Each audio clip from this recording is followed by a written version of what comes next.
Welcome back to the Cover 3 podcast here on CBS Sports. That's Tom Fornelli. That's Bud Elliott. That's Danny Cannell. I'm Chip Patterson coming to you live at youtube.com/cover3 and all across the 24/7 Sports Facebook network.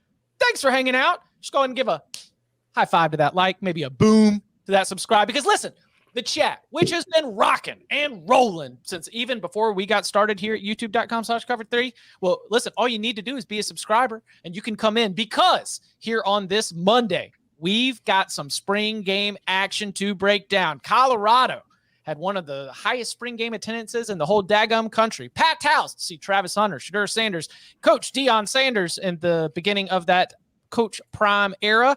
Notre Dame has its shiny transfer quarterback. The Alabama quarterback battle rages on. Thoughts on Nebraska, Wisconsin, Iowa, and so much more coming up in just a bit. But we begin with some transfer portal action. There was a notable commitment from the transfer portal, and there was a notable bit of inaction in terms of a name that did not show up in the transfer portal and has committed to its current location. Let's begin with the action that did happen. USC lands Bear Alexander. But I'm going to throw this to you first. Bear Alexander, not necessarily with the move, but with the player. What's your general sort of read on him as a prospect and what we can expect from him with the Trojans? Sure. So USC needs interior defensive line help quite a bit. We saw that a lot in last year's games. There are not a lot of athletic big bodies west of the Rocky Mountains. It's just they ain't there, right? So you have to go out east. Bear Alexander is a guy who did make an impact for Georgia in the national championship game. Now, granted, everybody got to play, so I'm not going to say he was a starter and was like the most important guy for the Bulldogs as they beat TCU by 40 or 50 or whatever the final margin was. 65 to 7. Yeah. 65 to 7. God, it really was that big of a blowout, wasn't Yes. it? Like, Oh, yeah. It was 8 touchdowns. But he is a massive dude. I mean, 6'3", 3.25-ish. I'm not really sure at last check, but around that, right? But a guy that can move pretty well. He could probably play some nose or three, depending on how you want to play your front. And a guy that I think is pretty valuable for USC. Like, he's also not without red flags. And I think he was a four high school kid in 4 years type dude. The fact that you are leaving Georgia doesn't necessarily – 5 in 4 years, Danny? I read that online. I cannot verify that 100%, but I knew it's 4 or 5, and I would probably believe 5 because there was an IMG included in there. Maybe we're counting him going back to somewhere. Right. He left IMG. Okay, that makes sense. So, like, that's a bit of a concern. Leaving Georgia is probably not a great sign. However, Drew Sanders left Alabama, which is a really good developmental program as well, and is probably going to be a late first or early second round draft pick. So I think if you're a USC fan, you have to be pretty excited. If you're a Georgia fan, you're kind of bummed that you're going to have less interior defensive line depth, and he's not a proven stud yet, but he certainly has stud potential. So I think Trojan fans need to be pretty happy about this. yeah, I mean, if you're USC and you had that defense last year, like Bear Alexander is not going to come in and fix your defense, but having more players, like having one Bear Alexander is better than having none. And I think just kind of adding to the rotation, with especially when you lose Tuliapalotu to the NFL, you need to replace him somehow. Maybe he's not the pass rusher, but he's a good kind of, just kind of run stuff, for which we saw they really struggled with against Tulane in that, in the bowl game. And they struggled with it all year long against physical teams that could maul them in the middle and just run the ball on them. So, I mean, it's not a fix, but it is a good addition for them. It will help them going forward into the season if that defense is going to improve. And from what we saw last year, that defense really needs to improve if USC wants to win the Pac-12, get to the playoff, do all that kind of fun stuff. They already had the number 1 ranked transfer class from 24/7 Sports before this move. The defense, and this is USC saying, what do we need to fix? Let's throw a bunch of money at it and let's go fix it. And good for them for doing it. They're allowed to. They already have 5 starters on the 2 deep listed right now that are all from Power 5 schools that all have experience. This Bear Alexander probably has the least experience of the guys that have transferred in there. So, yeah, good for them. I actually appreciate the fact that this one, they didn't do like that game of let's wait so it doesn't appear that we just brought him in here as a hired gun. Because they did that with Caleb Williams. They didn't want to show the appearance that he was coming with Lincoln Riley. Remember, where's he going to go? He was going to go to USC all along. Remember with Jordan Addison, same thing. Waited a little bit, even though we all knew that deal was done. He went to Texas. I think there were some other schools. The deal was done. And this feels the same. The only thing difference is they're not waiting as long, and good for them for just being out front and saying, yep, let's go get him. This is our guy. This is what we need to put us over the top. By the way, I'm a little more like, is there the fact that Georgia could have matched anybody? Is that like does that concern you at all? Because like Georgia has deep resources. If they loved Bear Alexander, they would say we're not going to lose him. But the fact they're letting him go is a little bit of a red flag. That's what I mean. Yeah. Like if he was a great teammate and somebody that they saw as a no doubt starter this year or next year, don't you think Georgia pays up to keep him? For defensive line, yes, because you mentioned like Jermaine Burton came to mind, right? Mm-hmm. Jermaine Burton leaves, and this is not meant. They kept Demarius Mims. Yeah, they let Jermaine Burton walk. Where do you have value? And the Georgia program is built at the line of scrimmage, and so like you match for an offensive lineman or a defensive lineman that you want, a wide receiver. That's okay. We can go get another one of those out there. Yes, 100%. It's got to at least come with a little bit of judgment on our part when we start to think about who Bear Alexander is. Showing up at USC. 6 schools in 6 years is a concern. There's no doubt. Like that, there are questions like, can you be a good teammate? Can you get along with other teammates and your coaches, right? Are you coachable? Do you have long-term vision? Or are you just bag chasing for 1 year? Like, which granted, if you got a big bag, awesome. Congrats. Like there ain't no guarantee you're going to make the NFL, even if you're a 5-star. So good for you. But yeah, I think Danny's point is exactly right. So if I go to 6 different countries in 6 years, I'm cultured. If I go to 6 different schools in 6 years, though, I don't know. It's a red flag. Last guy that we talked about on the show that was a red flag because of how many schools he had gone to was a guy named Ajay Hall, and he was the best receiver in the state of Florida when he had his head on straight and was healthy as far as talent wise, and he hasn't amounted to anything. Do you think that the whole? Oh, go ahead. I was going to say, did you guys see Bear Alexander's official Twitter account? I'm assuming it is because it's the one that people referenced. I can't keep track of the check marks, what's happening, who's caught, who doesn't.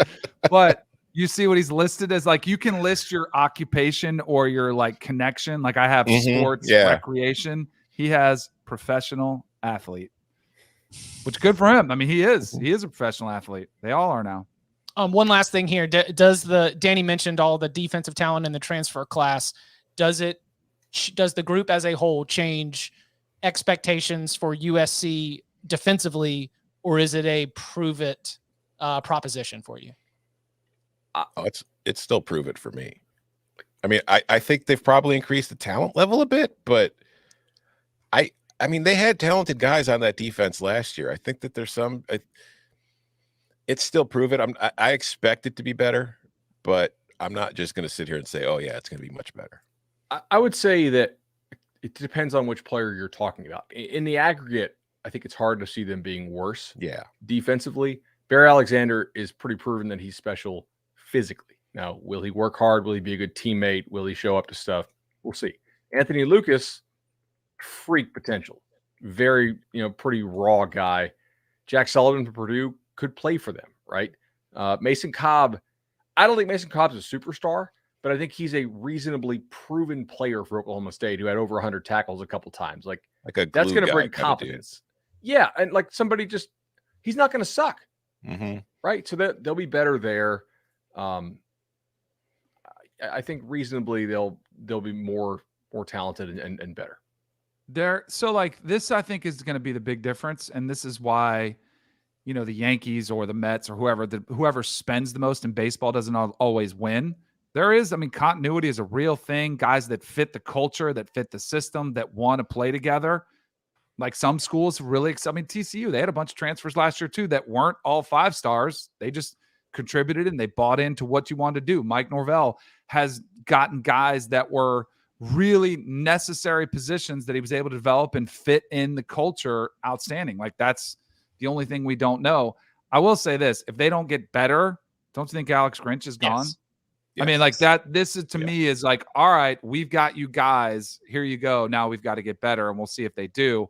So I think getting the interior defensive line presence, a player like this, because I remember talking to Lincoln when he was at Oklahoma And that was always the question, like, why can't you guys win a playoff game? He was pretty upfront. He's like, the defensive line talent. We can't get it. We don't have it. We're going after it. But they had a trouble like getting top tier defensive line talent. Now he's got it, at USC. So you would think he's getting the resources he wants. Now you got to see the results. Bear Alexander, one of the most high-profile names here in this spring transfer portal window. Again, the window to get into the transfer portal closes in about a week's time. So this is really crunch time if we're going to see any other big names added to the list. And for a day, 2 days, we thought that Miami quarterback Tyler Van Dyke might be among those. It started with Danny and I on Thursday with can we talk about this? Is this reckless? Like, are we just pulling rumors out? But sure enough, the Miami Herald's Barry Jackson came out and was reporting it.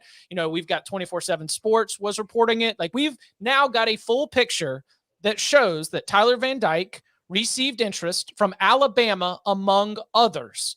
Then after some conversation, and the Barry Jackson piece in the Herald, I believe even included some quote frustrations with Miami's current NIL setup.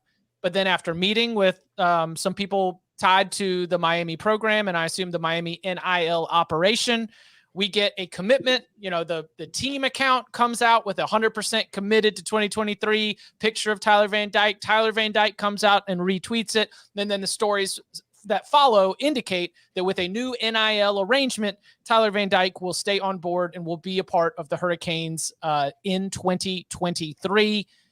How close? I mean, at what point did you start to entertain this was going to happen? And is it a good sign, in fact, for Miami in the big picture? Because I was already painting it as how bad of a look this would be for Mario Cristobal. So at this point, I'm feeling like we've avoided a bad look.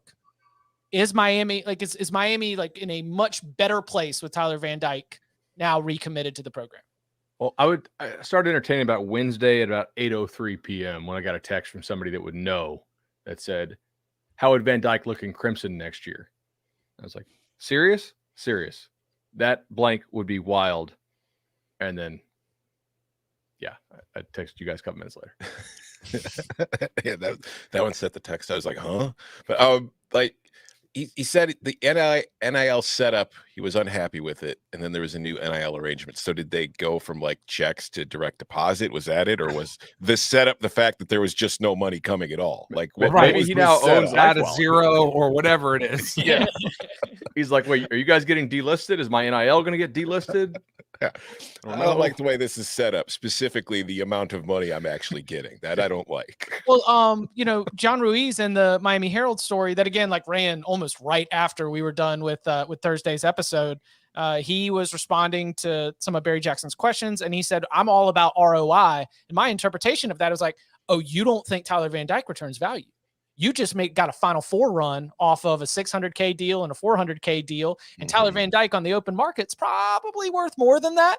And you're like, did Miami's Final Four run ruin the football NIL operation? Did you think that now you're going to be able to just get by with a bunch of these 6-figure deals for superstars and not pay up to market value for what a quarterback's going to be? But clearly, whether it was John Ruiz or whether it was some of the other collectives that are now starting to get a little bit more organized, clearly they found a way to assess Tyler Van Dyke's concerns.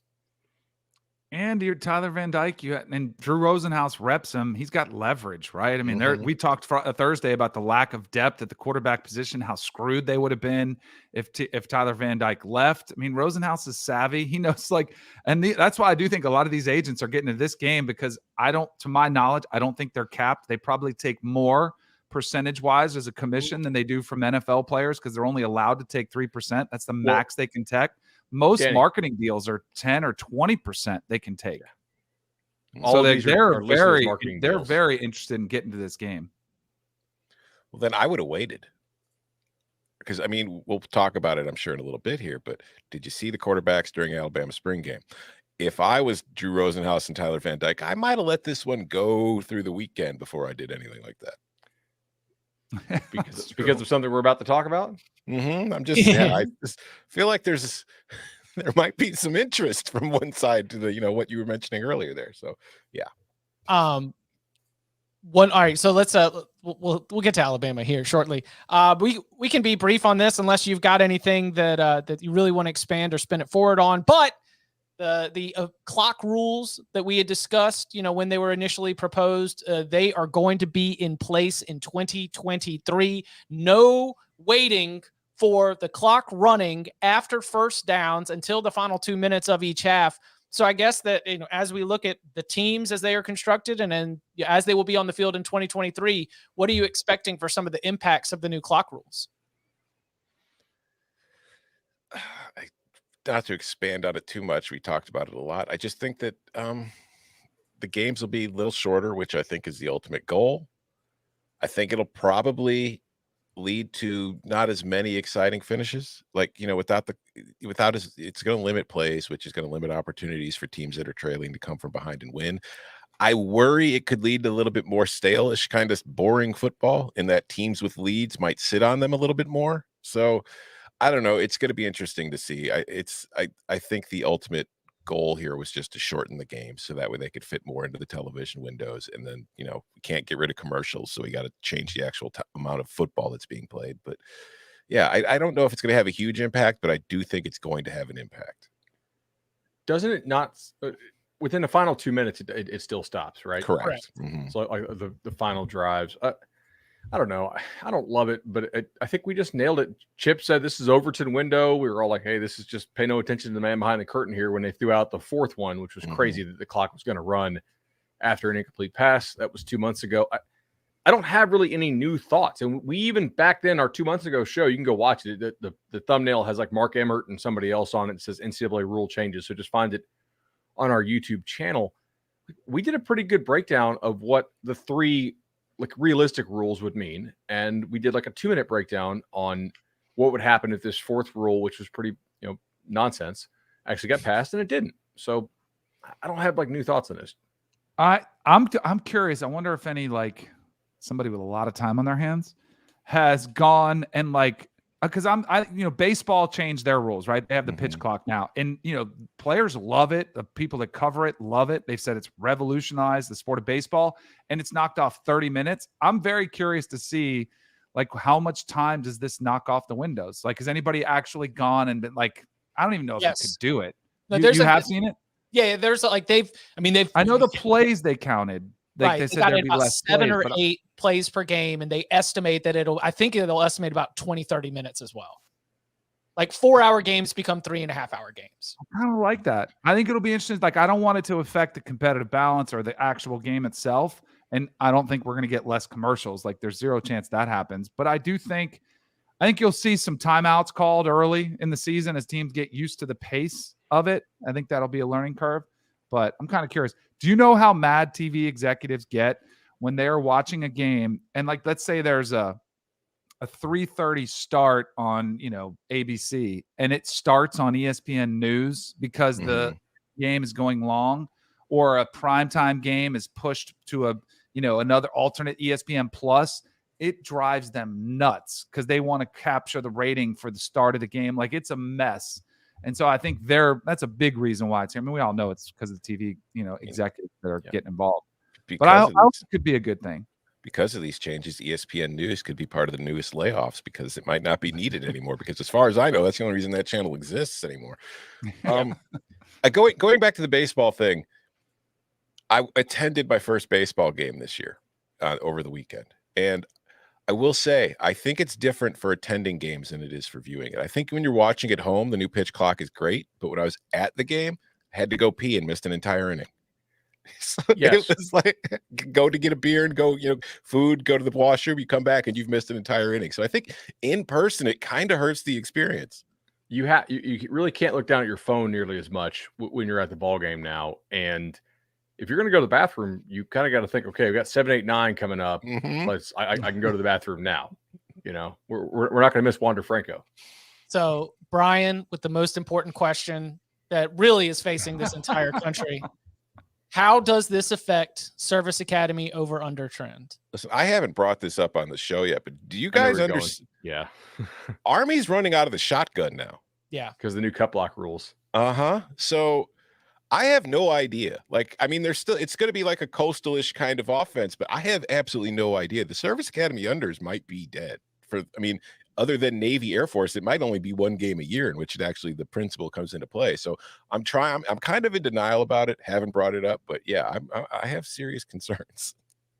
Yeah, we talked about that on Thursday as well. The question was, will we see an option team win a national championship? I don't think we're going to see much more like full-blown option. No. So it's going away. Sad day. All right. Before we hit the break and start to get into some of these spring game takeaways, did you all see Bruce's piece on DJU in The Athletic? Yeah, Bruce Feldman, big fan of the show. He got to sit down in Corvallis with DJ Uiagalelei, and boy, did DJ have some things to say. Some of them, are things that we have either been able to say with our own eyes or guess about what was going on behind the scenes. Some sharp criticisms of the Clemson offense, some commentary about how he felt like he wasn't really trusted by the coaching staff to be able to go out there and play. And, overwhelmingly, because he's DJ Uiagalelei, he's still positive. He's like, this is what was meant to be. I don't have any hard feelings towards them. I met my girlfriend. He also said, I might marry her. Buddy, don't put that in print. Don't put that in print, dude. Countdown for the ring. Come on, man. But it was a very honest piece. It was very good. I recommend you go check it out. But figured we'd get a little look at what's happening with the Beavs right now. What'd you make of some of DJ's comments, both on, what he had at Clemson and then also what he thinks is so much better about the Oregon State quarterback experience? I mean, direct quote from DJ on the offense. He says, I didn't want to do what I was doing at Clemson. I didn't really like what we did there scheme-wise. I didn't think we did very much. I thought it was very basic. It didn't help me out as a quarterback and play to my strengths. I wanted to go somewhere that would play to my strengths and go somewhere that would develop me for the NFL.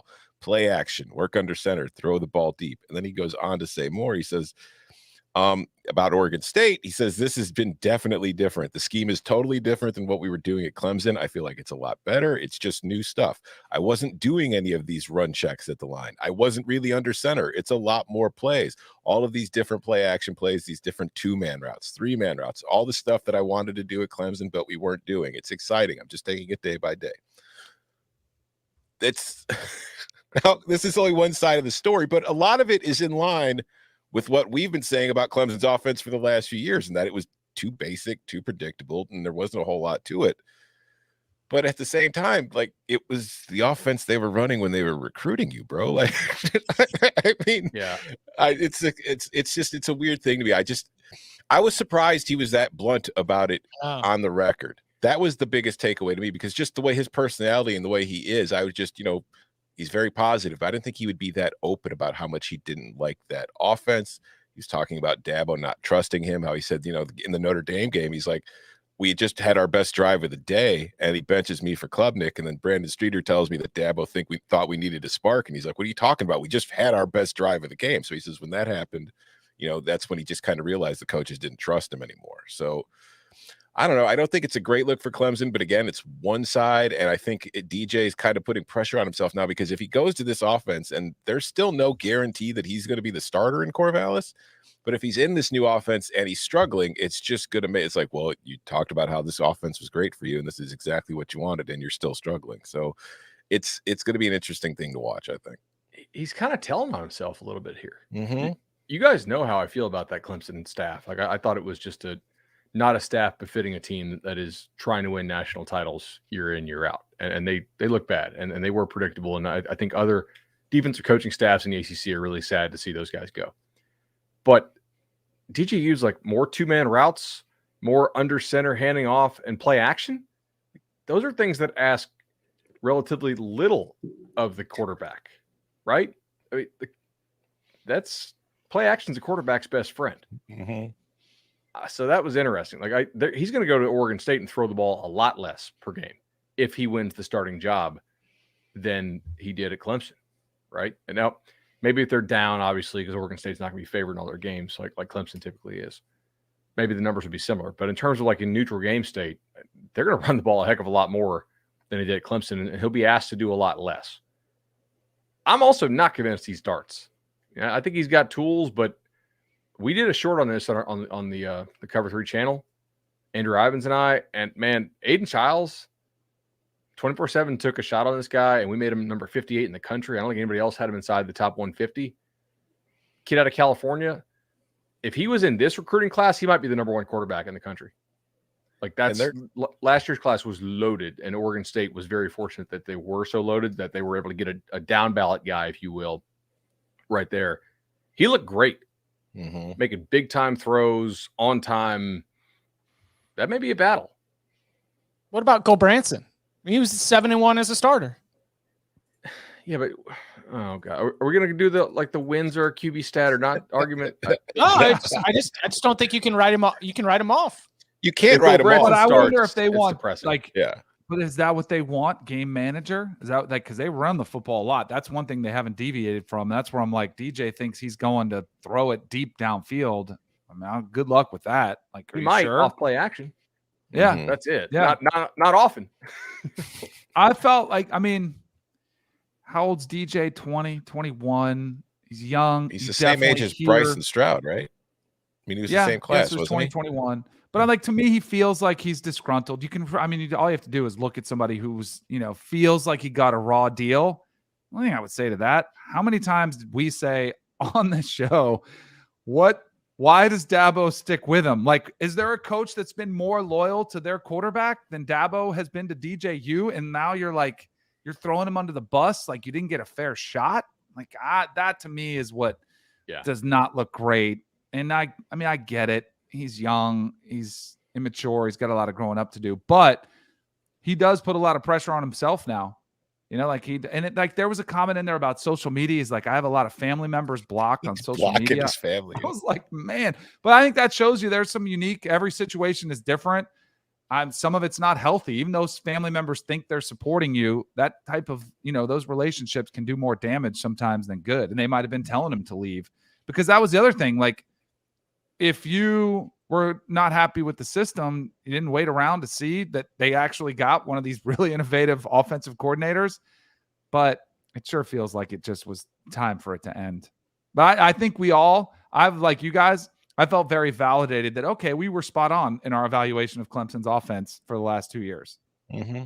Yeah, like he said, I didn't want to run. You could see it every time. Like, he did not want to run the football, and yet they're like, no, we run our quarterbacks here. That goes back to the point. Like, didn't you think that was going to be what you were asked to do in this system? I'm not sure. I mean, again, that was one thought today too. It's like, why did you choose Clemson? And I mean, I know he chose it because Deshaun Watson, Trevor Lawrence, first pick going to the NFL, but it was like, maybe you should have looked a little closer at what they were doing if you were doing a bunch of stuff you didn't want to. Or maybe this is revisionist history from DJU. Tony in the chat, where is DJ's 5-star brother playing football? That would be Mateo Uiagalelei at Oregon. They're 45 minutes apart from each other. And according to Bruce, they hang out on the weekends. It'll be interesting to see how all of that ends up playing out. Coming up on the other side, well, Colorado wrapped up its first spring practice of the Deion Sanders era. Got some highlights. What other sort of takeaways do we have from that? Plus, thoughts on Notre Dame, Alabama, Nebraska, Wisconsin, and more. Next. Phenomenal! Absolutely magisterial here!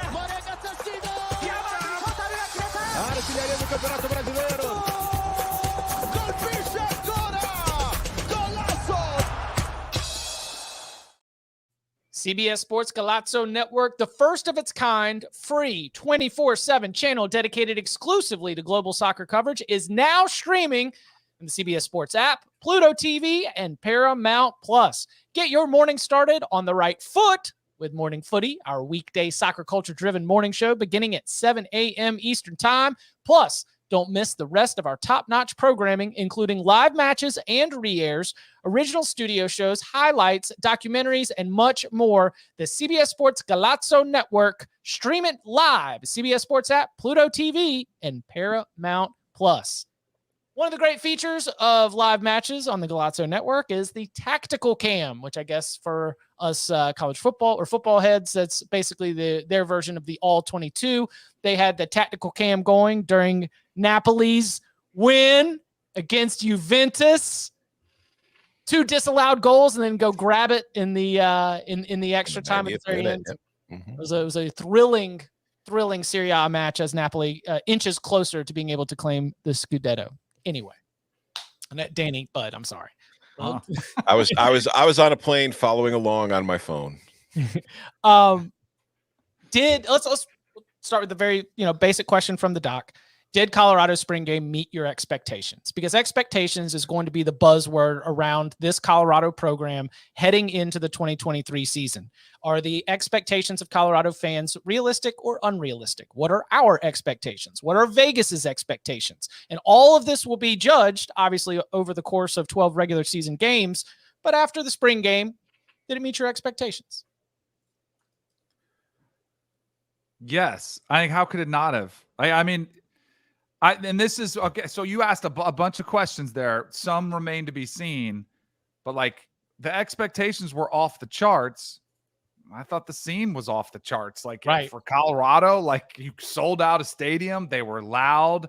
They were exciting. It was basically a 2-hour infomercial for the Colorado Buffaloes. Like I would say they got exactly what they thought they would get. Now, how does the product on the field, like the play, how does that translate? Like that's a different conversation, but just from the spring game experience, yeah, it met the expectations, maybe over delivered too. Like we knew it was going to be a zoo, but it was pretty insane. Anecdotally, I will say I was in the Tampa St. Pete area over the weekend, and I was in a sports bar. We were going to the White Sox Rays game at the Trop. We were at a bar outside the stadium, and there's a billion TVs. It's a sports bar. And, there's the NBA playoffs going on. So those are on some of the TVs. There's baseball going on. Those are on some of the TVs. There's hockey on. The big screen, I look over behind me. It's like a 75-inch, whatever, 100-inch projector kind of screen. It's the Colorado spring game at a bar in St. Pete outside of a baseball stadium. That is the game that was on the big screen. And it was just one of those things where it's like, huh. This is the fact they're putting that on the big screen while there's an NBA playoff game going on. There's NHL playoff games going on. And I was like, holy crap. I mean, I knew it was the only one that was on broadcast TV, but the fact that at a bar in Florida, they were showing that on the main TV to me was wild. So yeah, I would say it was effective. Is that the pride of Fort Myers coming through? Is that just like Deion Sanders and all of his Florida roots? It's just like he is actually going to be like Colorado's TV market ratings is going to show that Colorado games are spiking in Florida and spiking in Dallas and spiking in San Francisco. I don't know. Bud, what'd you think? I thought they really were pretty smart about how they went about it. As Denny said, and Tom said, it was basically an infomercial for the bus for 2 hours. They ran a little bit of 11 on 11. I like the fit for Shador in this Sean Lewis offense. I don't think he has a real strong arm, but I do think he throws that sort of deep touch ball a little bit. This is similar to what we talked about with Tennessee's offense a couple episodes ago when we broke down kind of what you need and maybe more importantly, what you don't need to run that offense successfully. We saw Travis Hunter catch a touchdown pass. We had him as the number one corner in the country. If he had played receiver, I feel strongly he would have been the number one receiver in the country coming out as a recruit. They had a couple other guys look pretty good there. Lines of scrimmage, I think, are a pretty big concern due to what you cannot get in the transfer portal. Thought the O-line looked okay, but if you kind of adjust for opponent, like Colorado's D-line just is, I think, straight up bad. And I mean, maybe the worst in the Power 5, other than like Stanford, which I'm not really sure about still. They were getting some pressure. So if that line's getting some pressure, that does, I think, concern you a little bit as a Colorado fan.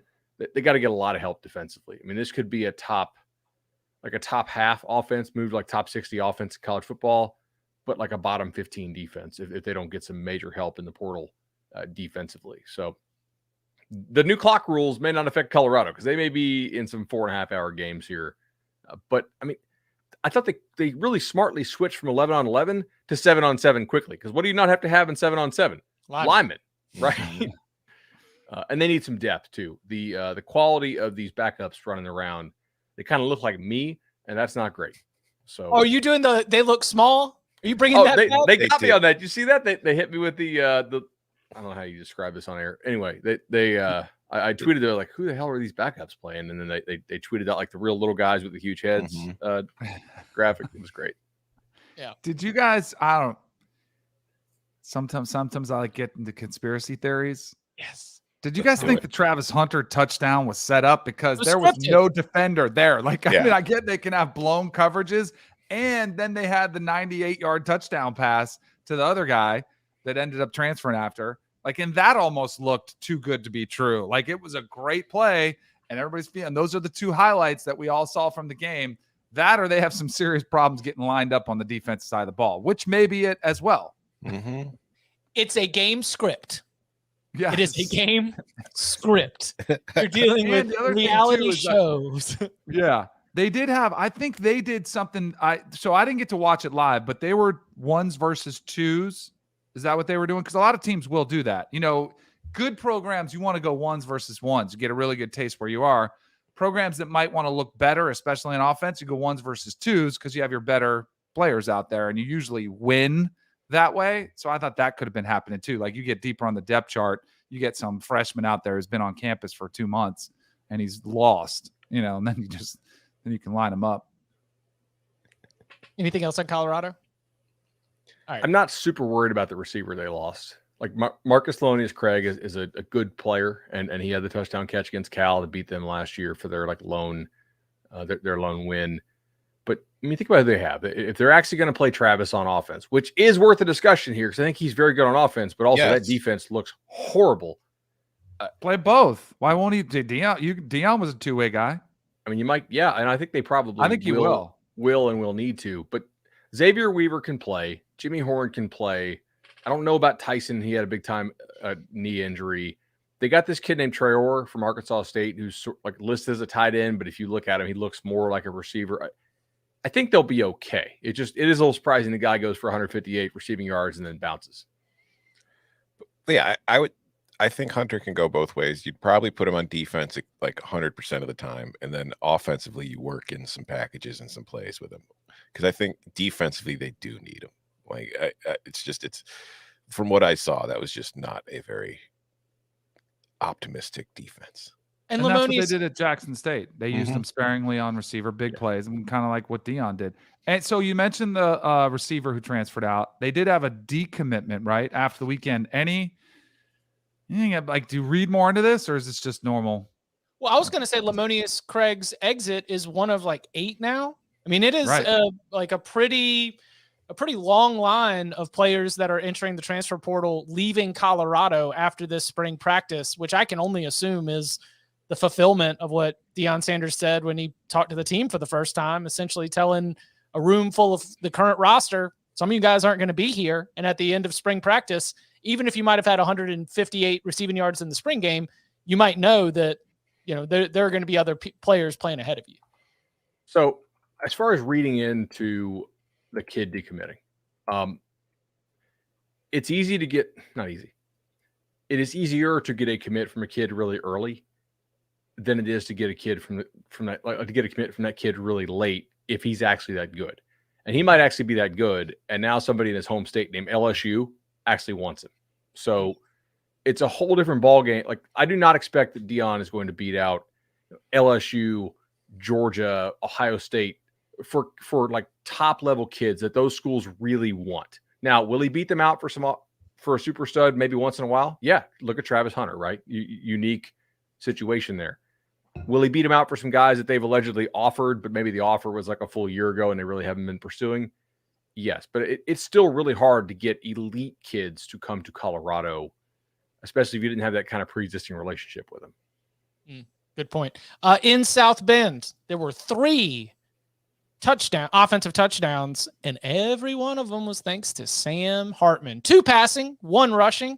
This was another situation where there was a draft of the team, so it wasn't, ones on ones or ones and twos. It's, somewhat evenly split. I know Notre Dame fans have their own opinions on, which roster had the edge over the other, but from, the takeaways from this game are a quarterback competition where Tyler Buckner was the starter at the beginning of the season, and at the end of the season comes back from injury to bowl game MVP honors with the game-winning touchdown. That he is running second based on performance to Sam Hartman. Does that surprise you at all?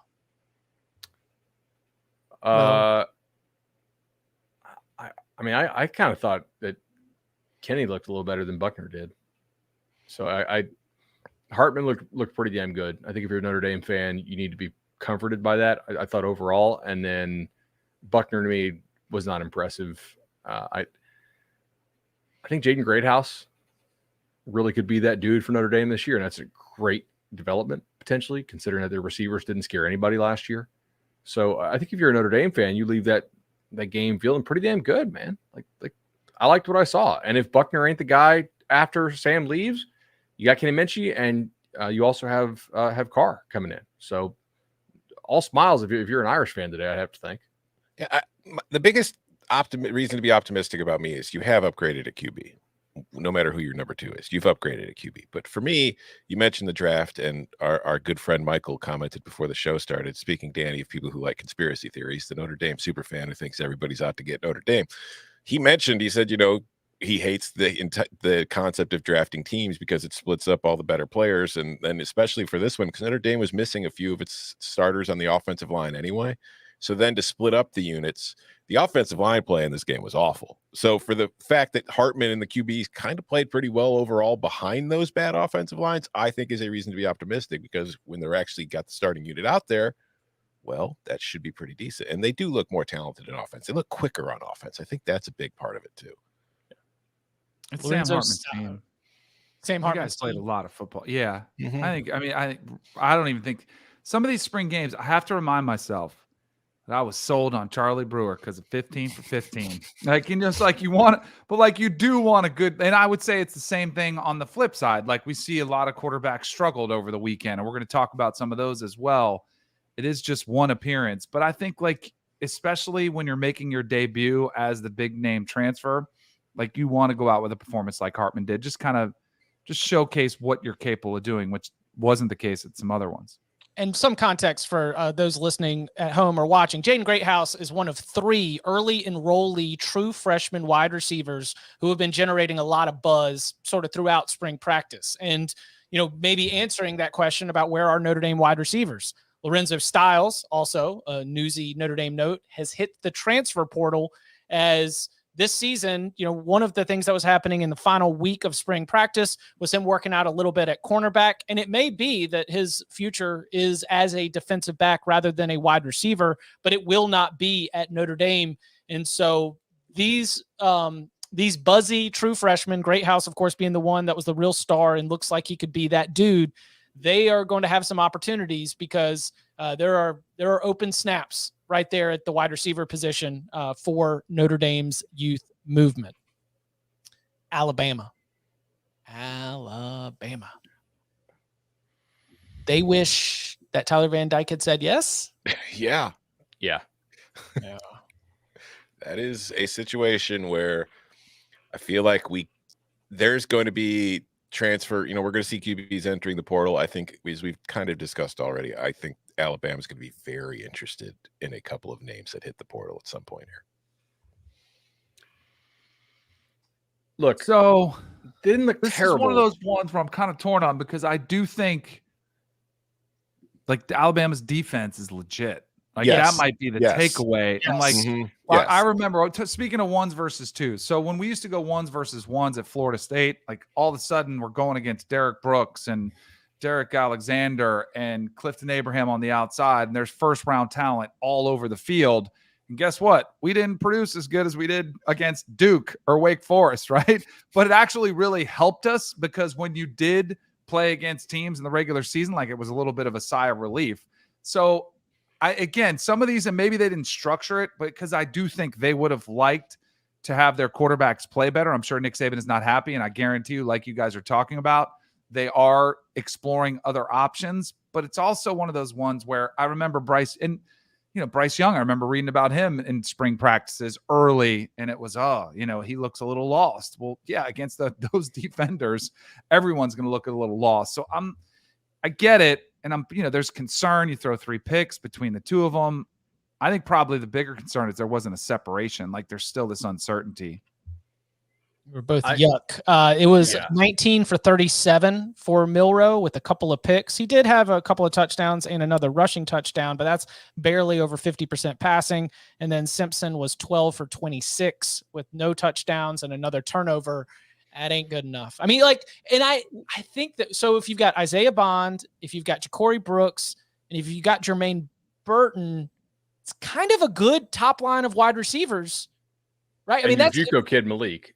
like, I think it's probably legit. If we start to compare those wide receiver rooms across the SEC, I haven't broken this down and ranked them myself, but they are not, at least at the top line, they don't have shortcomings at the wide receiver position if they can get it right at quarterback. They're not like Georgia LSU level. I think those are your clear top 2 receiver rooms to me in the SEC. But like to Danny's point about them going against first team defense, it's true. But also there are some important guys who did not play for that first team defense, right? Lawson, their stud linebacker, didn't play. Chris Braswell and Turner, their 2 starting edge rushers, didn't play. And I thought Saban's comments afterward were instructive. I mean, he was asked about, would you bring in another quarterback or somebody to help the room through the portal? And he would not shoot it down. Mhm. Right. And he said, we need a quarterback who will make winning decisions. And our guys need to think about if the decisions they're making are winning decisions. And I think that is because there were other throws in that game by both guys. I thought more by Milroe that could have been picked or that just weren't on time, weren't necessarily advisable. And I don't think these guys are going to get him killed, right? Like this doesn't mean Bama's going to go 7-5 or miss a bowl game or something like that. But you didn't see anybody in this game who's elevating everybody else around you. And you didn't see anybody who said, oh, that's not a major step down from Bryce Young. I do think the O-line is going to be better, though, right? Elijah Pritchett did not look great, but Caden Proctor is 6'6", 340, and looks like he belongs. It wouldn't shock me if he takes that one of those tackle spots. Maybe they shift Latham to the left and Caden plays right or something like that.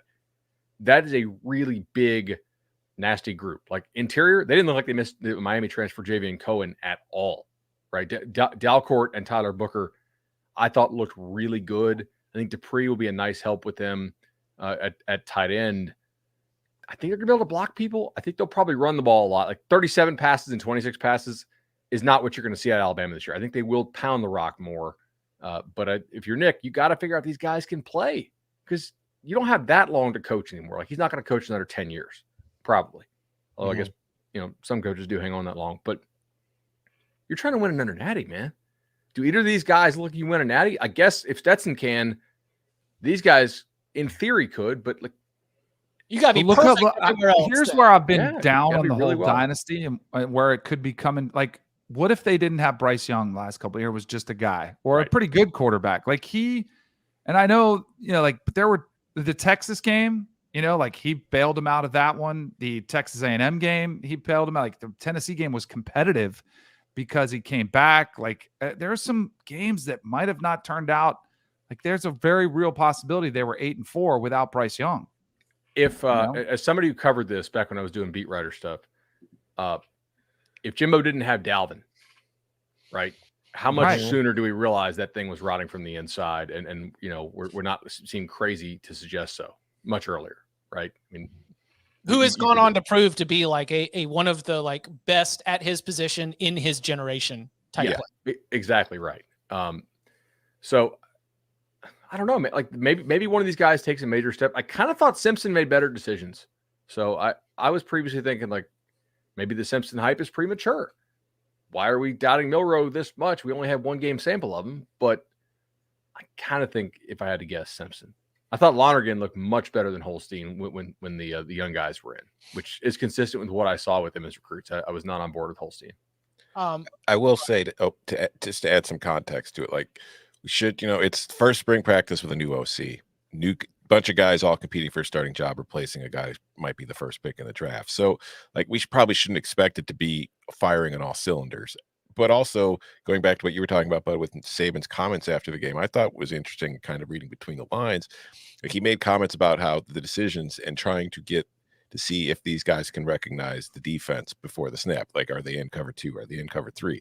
That kind of stuff. So I'm wondering if a lot of what the plan was in this game was we're not going to do basic vanilla defense. We are going to try to confuse the hell out of these guys to see which one of them can figure it out the best. And maybe that probably played a role in their performance because they might not have had any idea what they were throwing into. Also, just some comments from the chat. I see a lot of people mentioning this. And I do not have my postgraduate degree in Alabama's A-Day, But it appears some fans are indicating that Tua looked bad in the spring game, that Bryce Young even looked bad in a spring game, that Mac Jones looks awful in a spring game, and that, yes, but we should also provide that as part of the analysis or part of the discussion. I will say my final thought is that if Nick Saban sounds like he is open to bringing in someone else, then they don't have their answer. Yeah, agreed. But that somebody else has to actually hit the portal and do it, right? Like Van Dyke, the way he played last year and the way he looked, and he was clearly hurt, would not start over these guys. The Van Dyke of 2 years ago, I think, would have a real shot to start over these dudes. One other guy to mention for Bama, Caleb Downs. He's that dude. It is very rare that we rate a safety in the top 10 nationally. We had him as number 8 in the country. He's an early enrollee freshman. Usually your best safeties are dudes who were corners in high school and then put on some more muscle and moved over. This guy looks special. Like he may be a true freshman starter for the Tide. That's he was one of the best high school players in the entire country last year. Yeah. Very, very exciting to see it pay out already. Coming up on the other side, there was much more to go. Maybe we'll get our little Big Ten West on. We got some Nebraska, some Wisconsin, some Iowa, also some Louisville, some LSU, and much more next. A Paramount Plus subscription is now included with your Walmart Plus membership. Tell the world what happens when they cross me. For no additional cost, members get a mountain of entertainment. Are you accusing me of something? This is great. Sign up for a Walmart Plus membership and watch all of this and more with your Paramount Plus subscription. I'm gonna trust you on this.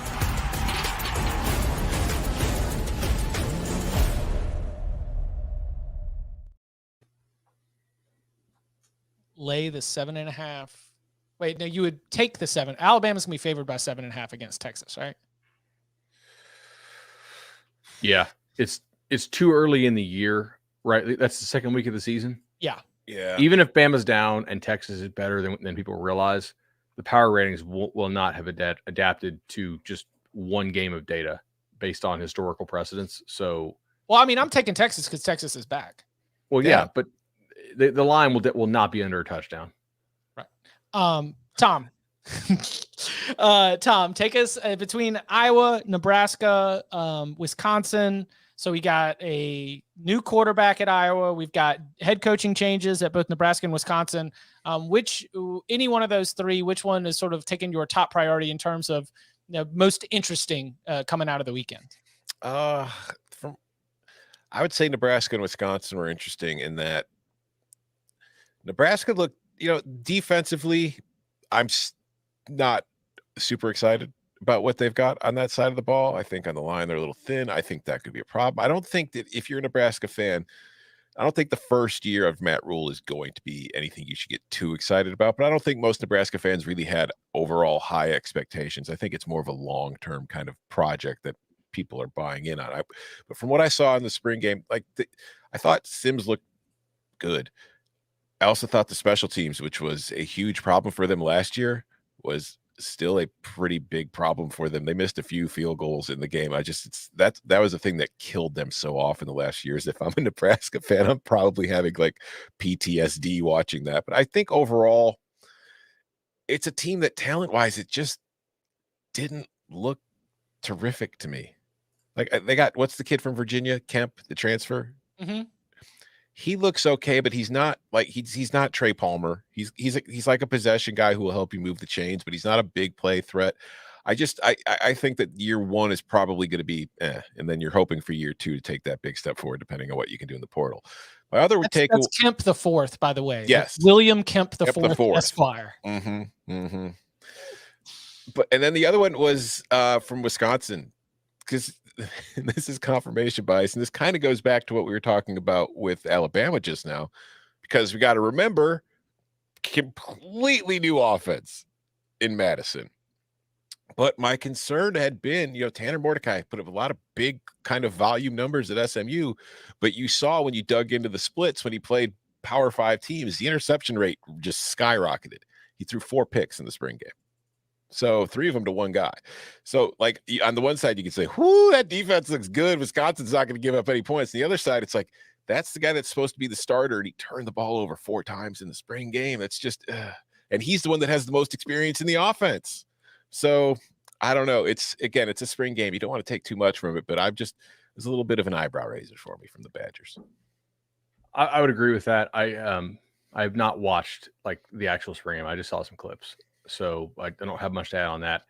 On Nebraska, I know we talked a lot about Casey Thompson. Are we sure Jeff Sims isn't going to take that job? Jeff Sims No. is. Look, Casey Thompson's been hurt. Okay, so that's like Casey Thompson's been recovering from injury, but Jeff Sims is a good player. Mm-hmm. The idea that he would take the job, like don't discount him just because he comes with a Georgia Tech on his like bio. He's a good player, and he has faced some tough situations. He's dealt with injury issues. He got thrown into the fire as a true freshman. That's 100% something that does not seem crazy to me. Yeah, and an offense where I was watching it, I didn't see a lot of guys who looked like they provided much of a spark. He was the one guy that looks like he could make something out of nothing that I just don't think they have. Is that falling? You good, bud? Yeah, I just there was kind of one other team I kind of wanted to hit maybe. Well, that's what you got. Did you guys watch LSU? No, I haven't seen LSU's yet. Kind of think LSU's better than Bama. Ooh! Don't drop that in the 56th minute. Come on, man. I mean, Jaden Daniels only had one incompletion. Like you guys know, I think Nussmeier is a total stud and an NFL guy, and there's a reason Walker Howard left and it ain't Jaden Daniels. I think it's because he realized Nussmeier was also ahead of him. I mean, I think they might have the best receiving core in the SEC. You know, like Neighbors is a stud. Lacey's out there making a bunch of one-handed grabs. Brian Thomas looks great. I think both those true freshman offensive tackles are growing up and they're not little young pups anymore. I think they got a really good O-line. Questions about the secondary. A couple of their defensive studs didn't play. Like both D tackles who start for them didn't go. And I think they got a couple safeties out, but they look good. Really good. I still have on my like follow-up list. I have LSU, Oklahoma, Washington, Louisville. You mentioned that Plummer looked really good. Like I still did none of us watch Oklahoma because I figured one of you guys did, so I didn't watch it. Like all right, we'll have to do that. I was cramming last night. I was on vacation. Well, like the good news is that they're not playing again till August. But can we get it now? I want to get this April 24th. The Cover 3 podcast college football playoff field. Georgia, LSU, USC, and Texas. Yes. Oh. Yeah. So Ohio State and Michigan both get shut out? Nah, they just take each other out. They're taking each other out. Big Ten's going to be in shambles. No programs this year after getting 2 last year. Conference is a mess. I mean, LSU has the belt. That is the reigning SEC West Division champs. LSU to the playoff. Man, that's so good. Anything else from the weekend that you want to make sure you hit? Iowa's still not going to score a lot of points. You don't think that there's been limited, like you can't, I mean, it's been I am suspicious if Iowa's just leaving some stuff, like not publicizing some stuff that they plan to do. Like I think they're trying to keep things close to the vest. I do think there's going to be some changes to what they do, no matter what Brian Ferentz is saying publicly. But we're not coming out and running up tempo. No, I don't think they're coming out in the air raid, but I do think we might, like see RPOs and maybe some shotgun and that kind of stuff. So we'll see. Big time 2012 offensive kind of innovations. Yeah, the innovative offenses that Marcus Mariota was running at Oregon now 10 years later have trickled to Iowa. Mm-hmm. It's like a lot of trends. Starts coastal, works their way inward. Just kind of the way the culture works, so they say. We will be back on Wednesday, and it's going to be a day to open up the big old bag of mail. If you would like to get a question into Wednesday or a future mailbag episode, leave us a 5-star review. In that review, you can put your question. We will tackle it then. You can also get at us on Twitter at Cover 3 Podcast. If you would like to submit a question, we will call for them on Wednesday. And of course, we love interacting with the chat, especially all throughout those mailbag episodes. Come and hang out. Get there early and you can drop your question in, and we'll see it when we arrive, right when we get the show started. Thursday, NFL Draft Preview. Very excited about all of that. And you can follow him on Twitter at Tom Fornelli. You can follow him at Bud Elliott 3. You can follow me at Chip_Patterson.